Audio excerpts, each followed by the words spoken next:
Hi hello viewers, Bigg Boss lovers. మొత్తానికి ఈ season 8 అనేది మాత్రం స్టార్ట్ అవ్వడానికి గ్రాండ్గా అయినా కూడా ఇప్పుడు మాత్రం కొంచెం హాఫ్ 1.5లో అలా నడుస్తూ ఉందన్నమాట. సో సీజన్కి ఇంకా కూడా కిక్ స్టార్ట్ అనేది దొరకలేదు. సో దాంతో ఏంటంటే మొత్తం సీజన్ని రీలాంచ్ చేయాలని చెప్పి మొత్తం బిగ్ బాస్ టీం అనేది భావిస్తున్నారన్న ఆల్రెడీ మనకి వార్తలు వచ్చినాయి, అది కన్ఫర్మ్ అయిందనమాట. సో ఈసారి ఏకంగా బిగ్ బాస్ ఆల్రెడీ చెప్పాడు 12 మంది వైల్డ్ కార్డ్ ఎంట్రీస్ లోపలికి వస్తాయి, వాళ్ళని ఆపుకోండి అని చెప్పి. వాళ్ళు కార్డులు పెట్టినా పెట్టకపోయినా ఎంతమందిని ఆపినా కానీ బట్ 8 మెంబర్స్ అనేది లోపల రావడం అనేది ఫిక్స్ అయిపోయింది. అది కూడా October 5th అనమాట. సో ఎవరు బిగ్ బాస్ కంటెస్టెంట్లు లోపలికి వైల్డ్ కార్డ్ కింద వచ్చేది అనేది ఒకసారి చూద్దాం. ఫస్ట్ కంటెస్టెంట్ అయితే కనుక మనం అందరం అనుకుంటున్నట్టుగానే ఎక్కువ వార్తలు వస్తున్నట్టుగా నైని పావని. పాపం లాస్ట్ సీజన్లో వచ్చింది ఫ్రెష్గా, పాపం ఆస్ట్రేలియా నుంచి వచ్చి మరీ బిగ్ బాస్లోకి వచ్చింది, అంతా అయింది కానీ బట్ ఒకే ఒక వారం నుండి బయటకు వచ్చేసింది. అమ్మాయి బాధ వర్ణాతీతం. తర్వాత అట్లీస్ట్ వచ్చిందే మనకి వైల్డ్ కార్డ్ ఎంట్రీ కింద వచ్చింది కాబట్టి మళ్ళీ లోపల పంపించడానికి లేకుండా పోయింది. లేదంటే కనుక అట్లీస్ట్ వైల్డ్ కార్డ్ ఎంట్రీ కింద కన్నా కూడా లోపల పంపించేవాళ్ళు. లాస్ట్ టైమే ఆమె అన్ఫేర్ ఎలిమినేషన్ అని చాలామంది మాట్లాడారు. సో అందుకని చెప్పేసి ఈసారి నాయిని పావనికి న్యాయం చేయాలని బిగ్ బాస్ టీం ఫిక్స్ అయింది. అందుకని చెప్పి ఆమెని వైల్డ్ కార్డ్ ఎంట్రీ కింద లోపల పంపిస్తుంది. ఇదైతే కన్ఫర్మ్ అయిందనమాట. ఇక సెకండ్ వచ్చేసి అవినాష్ పేరు కూడా ఎప్పటి నుంచి అనిపిస్తుంది. ఎందుకంటే ఇప్పుడు బిగ్ బాస్ హౌస్లో కొన్ని ట్రాకులు నడుస్తున్నాయి, కొంతమంది బలంగా గేమ్ ఆడుతున్నారు, కొంతమంది వాయిస్ రైస్ చేస్తున్నారు, అన్నీ ఉన్నాయి కానీ బట్ ఎవరు కూడా కామెడీ చేయట్లేదు. ఎంత డ్రైగా ఉందంటే అంత డ్రైగా ఉందన్నమాట. అసలు అంటే ఒక కమర్షియల్ సినిమాలో కామెడీ ఎలిమెంట్ లేకపోతే ఎలా ఉంటుందో అలాంటి కైండ్ ఆఫ్ థింగ్ ఇక్కడ కనిపిస్తుంది మనకి. అందుకని చెప్పి ఆ లోటుని భర్తీ చేయడానికి అవినాష్ని సంప్రదించడం, అవినాష్ కూడా లోపలికి వెళ్తానని చెప్పడం అనేది మనకి వస్తున్న కన్ఫర్మ్ న్యూస్ అనమాట. బిగ్ బాస్ సీజన్ 4 అంత పెద్ద హిట్ అవ్వడానికి, అంత హ్యూజ్ హిట్ అవ్వడానికి అవినాష్ కంట్రిబ్యూషన్ అనేది చాలా ఉంది దాంట్లో. గంగవ్వతో జోక్స్ కానీ ఎవరితో అయినా కూడా అతను ఏంటంటే ఎవరు వాళ్ళు వీళ్ళు అని చూడరు. బట్ ఏంటంటే ఎంతవరకు ఎంటర్టైనింగ్గా ఉండాలో, ఎంతవరకు హ్యూమర్గా ఉండాలో అతను తెలుసు కాబట్టి ఫస్ట్ నుంచి జబర్దస్త్ స్కిట్స్ అన్ని చేస్తూ వచ్చాడు కాబట్టి తనకు అంటే స్పాంటినిటీ అనేది కూడా బాగా ఉంది కాబట్టి అవినాష్ అనే వ్యక్తి ఎంత కామెడీ చేసినా కూడా బాగా పండుద్ది కాబట్టి అవినాష్ని కొంచెం ఎక్కువ అడిగినంత రెమ్యూనరేషన్ ఇచ్చి లోపల పంపిస్తున్నారని తెలుస్తుంది. ఇక నెక్స్ట్ వచ్చేసి రోహిణి కూడా మనకి బిగ్ బాస్ స్టార్టింగ్ సీజన్స్లో వెళ్ళింది కానీ తర్వాత ఏంటంటే రోహిణి కూడా ఆమెకున్న స్పాంటనిటీకి వాటికి ఖచ్చితంగా బిగ్ బాస్ హౌస్ అనేది ఒక మంచిది అవుతుంది. ఇంకోటి ఏంటంటే ప్రస్తుతం లోపల నడుస్తున్న వ్యవహారాలను చూసుకుంటే కనుక లేడీస్ తరపున పెద్దగా స్ట్రాంగ్ పర్సనాలిటీస్ అంటే వాయిస్ తీసేవాళ్ళే కానీ బట్ స్ట్రాంగ్గా గేమ్ ఆడేవాళ్ళు అంటే నైనిక తప్ప నుంచి పెద్దగా ఎవరు కనపట్టలేదని చెప్పుకోవాలి ఒక రకంగా. సో కాబట్టి ఏంటంటే ఈమె కనుక లోపలికి వెళ్తే కనుక మిగతా వాళ్ళు ట్రై చేస్తున్నారు బట్ గట్టి పోటీ ఇచ్చేవాళ్ళు అయితే ఎవరు లేరు.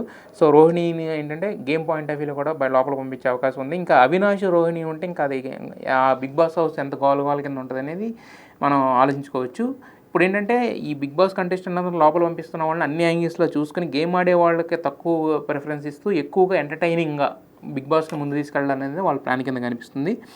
సో రోహిణిని ఆ విధంగా లోపల పంపిస్తున్నారనేది కన్ఫర్మ్డ్ న్యూస్ అనమాట. ఇవన్నీ కూడా లోపలికి వెళ్ళే వాళ్ళ పేర్లు, కన్ఫర్మ్ అయిన పేర్లే నేను చెప్తున్నాను ఇక్కడ.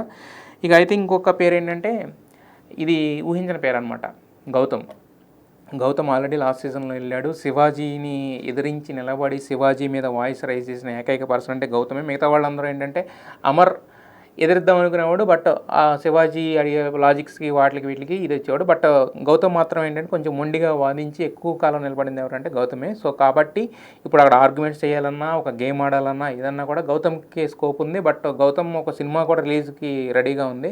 సో బిగ్ బాస్లో హౌస్లోకి వెళ్ళి 10 వారాలు ఉంటే ఇది కూడా సినిమా రిలీజ్ కొంచెం ప్లస్ అవుద్దనే హోప్తో కూడా మొత్తానికి తెలియదు కానీ గౌతమ్ అయితే లోపలికి వెళ్తున్నాడు. ఇది కూడా కన్ఫర్మ్ న్యూస్ అనమాట. ఇక కట్ చేస్తే ఏంటంటే టేస్టీ తేజ. ఈ పేరు వినగానే చాలామంది అనుకుంటారనమాట ఖచ్చితంగా ఈ సీజన్కి మళ్ళీ హోప్ ఇచ్చే ఇంకొక పేరు అనమాట.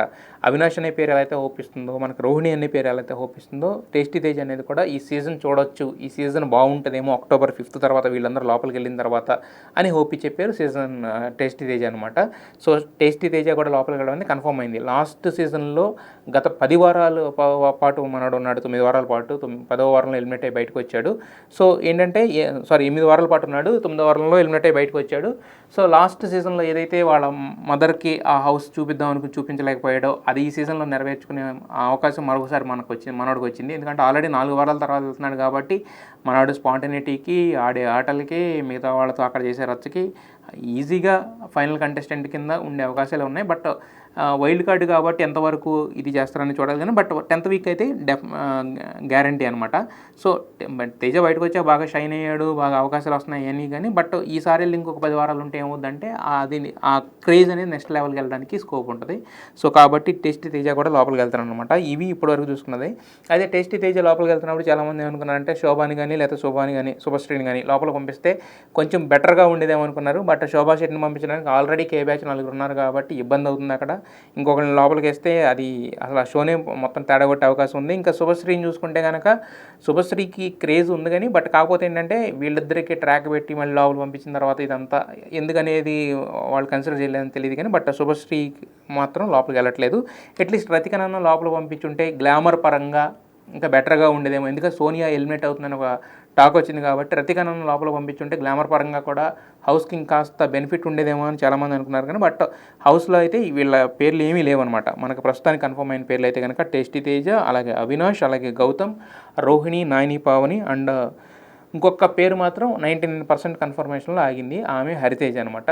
సో హరితేజ కూడా లోపలికి వెళ్ళే అవకాశాలు పుష్కలంగా ఉన్నాయి. మరి బట్ కాకపోతే ఏంటంటే వీళ్ళందరికీ కూడా రెమ్యూనరేషన్ లాస్ట్ సీజన్కి ఇచ్చిన దానికి రూపాయి ఇస్తే ఈసారి రూపాయిన్నర ఇచ్చి లోపల తీసుకెళ్తున్నారంట. ఎందుకంటే ఈ సీజన్ సేవ్ చేయాలంటే ఆ మాత్రం ఖర్చు పెట్టక తప్పదనిపిస్తుంది. సో వాళ్ళ డిమాండ్స్ కూడా అలా ఉన్నాయి కాబట్టి బిగ్ బాస్ టీం కూడా అడిగినంత ఇచ్చి లోపలికి తీసుకెళ్ళడానికి రెడీ అవుతున్నారు. బట్ ఈ పేర్లు ఈ 5-6 పేర్లు చూసిన తర్వాత మాత్రం హ్యాపీగా సీజన్ చూడొచ్చు. ఇప్పటివరకు ఏదైతే ల్యాగ్ ఉందో ఏదైతే డ్రై ఉందో అదంతా పోద్దనే ఒక కాన్ఫిడెన్స్ వస్తుంది. దాంతోపాటు ఆల్రెడీ ఈ సీజన్లోంచి ఎలిమినేట్ అయిన అంటే ఇది 4వ వారం కాబట్టి ఇది ఇంకొక వారం టైం ఉంది కాబట్టి ఈ నలుగురిలో నుంచి ఇంకొక ఇద్దరిని లోపల పంపించే అవకాశం ఉందంట. మరి అభయ్ నవీన్ తప్పు తెలుసుకున్నాను బయటకు మాట్లాడుతున్నాడు, బిగ్ బాస్ అలా అని ఉండకూడదని రియలైజ్ అయ్యాడు. బయటకు వచ్చిన తర్వాత అభయ్ నవీన్ని పంపిస్తారా? లేదు, ఎందుకంటే అతను ఫస్ట్ నుంచి ఒక 10 వీక్స్ క్యాండిడేట్, స్ట్రాంగ్ క్యాండిడేట్ అని అందరూ ఫిక్స్ అయ్యాం కాబట్టి. అతను చేసిన ఒకే ఒక తప్పు ఏంటంటే బిగ్ బాస్ని తిట్టడం, దానివల్ల ఓట్లు తక్కువ పడినాయి అని చెప్పి అతను కంటెంట్ అంతా ఇదైందని చెప్పేసి బయటకు పంపించారు. అలాగే ఇంకొక క్యాండిడేట్ ఎక్కువ హోప్స్ ఉన్న క్యాండిడేట్ అంటే కనుక శేఖర్ భాష. ఎందుకంటే శేఖర్ భాషని క్లియర్గా చూస్తే ఎలిమినేట్ చేసింది ఆడియన్స్ కాదు, హౌస్మేట్స్ మాత్రమే. ఇది ఆల్రెడీ మనం ఇంతకుముందు కూడా చెప్పుకున్నాం. సో దీని ప్రకారం చూసుకున్నా కూడా శేఖర్ భాష 3rd వీక్లో డౌన్ అయిపోవడానికి కారణం, 2nd వీక్లో అతనికి బాబు పుట్టడం అనేది ఒక కారణం అయితే అతను చూడాలని ఉన్న ఇది. రెండో కారణం ఏంటంటే ఫుడ్ లేకపోవడం. ఇప్పుడు ఆ 2 ప్రాబ్లమ్స్ లేవు. ఇప్పుడు ఎమోషనల్గా కూడా స్ట్రాంగ్ అయ్యాడు కాబట్టి శేఖర్ భాషని లోపల తీసుకెళ్లే అవకాశాలు పుష్కలంగా ఉన్నాయి. అతను లోపలికి వెళ్తే కనుక గేమ్ నెక్స్ట్ లెవెల్లో ఉండే అవకాశం కూడా ఉంది. సో ఇదనమాట, ఇప్పటి వరకు డల్గా నడుస్తుంది బిగ్ బాస్. ఈ సీజన్ బిగ్ బాస్ బాగాలేదు లేకపోతే ఇంకోటి ఫీల్ అవుతున్న వాళ్ళందరికీ కూడా ఇది ఖచ్చితంగా బూస్ట్ ఇచ్చే నేమ్స్. సో ఈ నేమ్స్ లోపలికి వెళ్ళిన తర్వాత ఆట అయితే మరో రసవత్తరంగా ఉంటుంది. ఎందుకంటే వీళ్ళు ఆల్రెడీ చూసి వెళ్తున్నారు. ఏమీ చూడకుండా వెళ్ళినప్పుడే వీళ్ళు బాగా దుమ్ము దులిపారు లోపల. ఇప్పుడు ఆల్రెడీ ఎవరు ఎలా ఆడుతున్నారో చూసి వెళ్తున్నారు కాబట్టి వీళ్ళ ప్లాన్స్ వీళ్ళకుంటాయి, వీళ్ళ గోల్స్ వీళ్ళకుంటాయి కాబట్టి ఖచ్చితంగా వీళ్ళు లోపలికి వెళ్ళిన తర్వాత బిగ్ బాస్ గేమ్ అనేది నెక్స్ట్ లెవెల్లోకి వెళ్తుంది. ఈ సీజన్ అనేది కనుక హిట్ దశగా పయనించే అవకాశాలు ఉన్నాయని చెప్పి చాలామంది అనుకుంటున్నారు. మనం కూడా అదే కోరుకుందాం.